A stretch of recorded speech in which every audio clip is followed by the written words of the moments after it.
George, this is a difficult situation. I mean, you've had a special season, but you've fallen short of where you hoped to get to. What are your emotions right now? Making sure that you come into this game and you shake their hand at the end of the game and they respect you and not focus on the result and represent the Gong like they deserve to be represented. That was my whole mindset coming in and making sure that the team, when they look those guys in the eyes and they see wasn't whether to finish, whether we won or lost this game, because you don't know what's going to happen, that there's respect there. And on the other side of the coin, nothing but respect for this organization. I was a part of it years ago, and where they've taken it on the floor and off the floor. You know, you walk into that stadium and you see Luke Longley, you see Andrew Bogut, you see the squad that they've put together, the pedigree of the coach and how they play, and admiration, again, and I think of Larry, and I think of the league, and I think of what we've done with this organization when I walked in 2 years ago, what Jared's put in place and where this has come in 2 years. That's all comes through your mind when it finishes. When the game was going on, there was nothing but wood between my teeth and bringing the fist and working it as hard as I could. And I really felt the team did that. I'm proud. I'm disappointed for that we couldn't get it back there. You don't get this quality of a team that often, the enjoyment. And for me personally, time is a factor, and I relish opportunity and the day. And whether it's going to this beach in front of the stadium and diving in the ocean, or having a great cup of coffee, or being around these guys and hug and teach, or after a loss crying and hugging, and the community, the whole thing. I just feel blessed. I'm so much emotion running through me, but I was disappointed in game one that we didn't get that. I thought that was a factor, but really proud of where we went to tonight.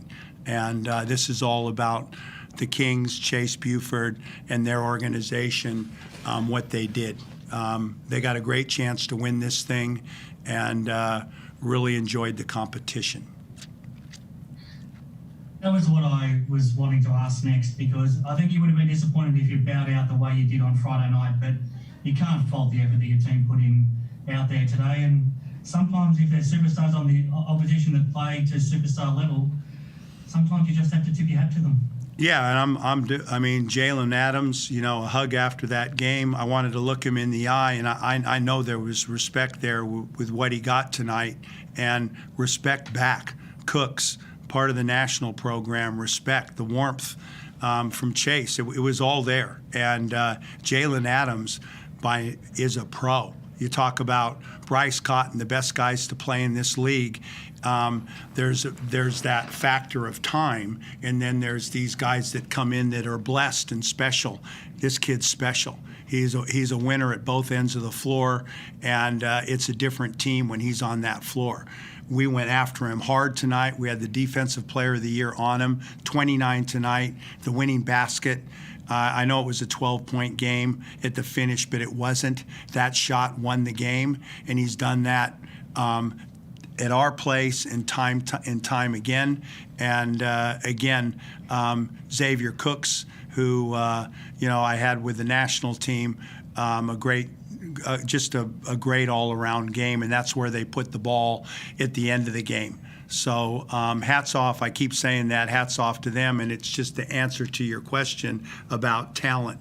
But make no statement there in the fact that I felt that I had a special team as well, and feel, Tyler Harvey, Justinian Jessup, Xavier May, the best player in the defensive end, Duop, Reith. I got handed a really nice team, and I hope that there's an opportunity for that group to grow it is young and it's early, and we've put 2 good years in place. 19 wins is pretty special. So again, the high road, my emotion and my energy, like I said, was prior to the game and during the game. But now I'm taking it all in, and I'm on that high road. Tim, can you try to sum up how you're feeling right now? Obviously, it's an emotional time. You'll be proud of your team, but disappointed to lose. And this happened to be a milestone game for you as well that you won't forget any time, I'm sure. I mean, can you try to sum it all up? As you do this thing for a while, and there's different emotions as you get older when the season finishes like this. And what I see in this team was obviously a lot of talent in our team and a lot of guys that have a lot of time. And I think my message to most of them at the end of the day was, don't waste the time that we got, because I think back to when I was their age and the things that I wish I had done. I can't say that I've played the game with no regrets, because I've got a few. But to those guys, I just kept trying to say the message that don't waste the time that you have in front of you, because you never know when it's going to be your last game. And I know that's a bit of a cliche, but it's a cliche because it's true, you know. So I'm proud of this group, and I'm proud that we were in the dumps. We were at a really low point in the season at one point, and we had the character of guys that were able to fight and claw and scratch our way out of that scenario and make our way to the final. So, you know, it's always hard to lose, and we came up against a team that is extremely talented, man. I mean, they throw Jalen Adams at you, then they throw DJ at you, then they throw Xavier at you, and then Ian Clark hits big shots. And I felt like every time we kind of had that little run, one of those guys hit a step-back 3, and it was contested, and D was, you know, pretty good, but those guys are special. So they're going to be hard to beat in the finals. Cameron, please continue. Brian, how much did fatigue play a role down the stretch yesterday? Factor, and a thought process that we talked about going in. Do we go into that bench or not? And that was the decision as the game went on. And this is it. Use your timeouts. If we need to, we will. If we don't, it's one game. And this whole thing about, there's a whole conversation about recovery, minutes, you know, that's out the window in a game like tonight. It's a decision, and you can question it, because we did get fatigued towards the end of the game, and it may have played to their advantage, but it was a decision made prior to the game at the 5 minute of the first quarter of which way we were going to go with this. And I know I've heard it a million times. It's all I'm saying to you.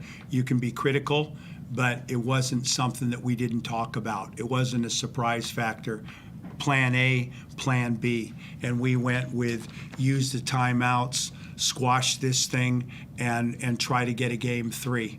And fatigue down the last 4 or 5 minutes may have played a factor there, but again, that was the call that we made and decided on. Moving forward, what do you think this team looks like moving into next season? Well, it's always a moving feast in the NBL. Like, all I know is the league's getting more and more talented. It's getting more and more competitive. We've got some nice pieces in place, and this time of year is all, you know, Duop Reith. We got Sam Frawling back. They've got Tyler Harvey back. I mean, we've got some pieces there. So, and we've got a good foundation and good ownership, great location.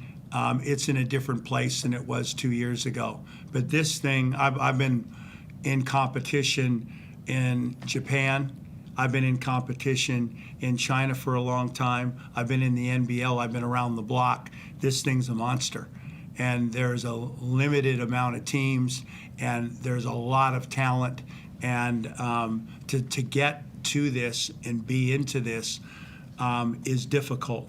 And then in finishing, the factor of there's 2 regional communities in this, and one is Wollongong, the other one's Cairns. And for I don't know, you'd have to research, but back-to-back years in the top 4 in a competition like that in a regional community is hard to do.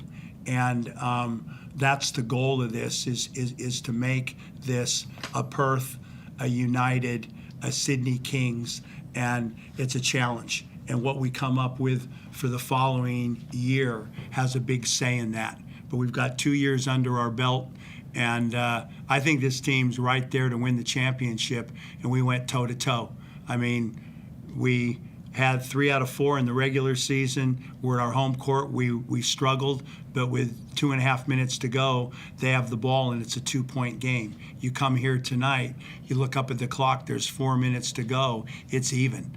I mean, we're not far off the mark. So, but the winning's in the picking. We got to get that group of guys back, and there's the ability to sign some more pieces to grow this thing. But I'm really proud of where it's at and what the ownership's done to involve the community. I think there's a lot of good going on in the Gong. What about your future? Will you be back for another season next year? I'm taking a deep breath, and my decisions about, I said this about, I look at it every day, it's all about timing. Other than that, what's the best for the organization?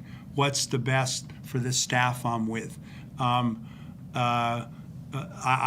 You're in an age now, you don't want to stand on anybody's toes. I think I've been the right person to this point, and I've got tremendous staff under me, tremendous people around me. I just got to take a big decision about what's best for the organization. But yeah, it's I get teary when I think about it.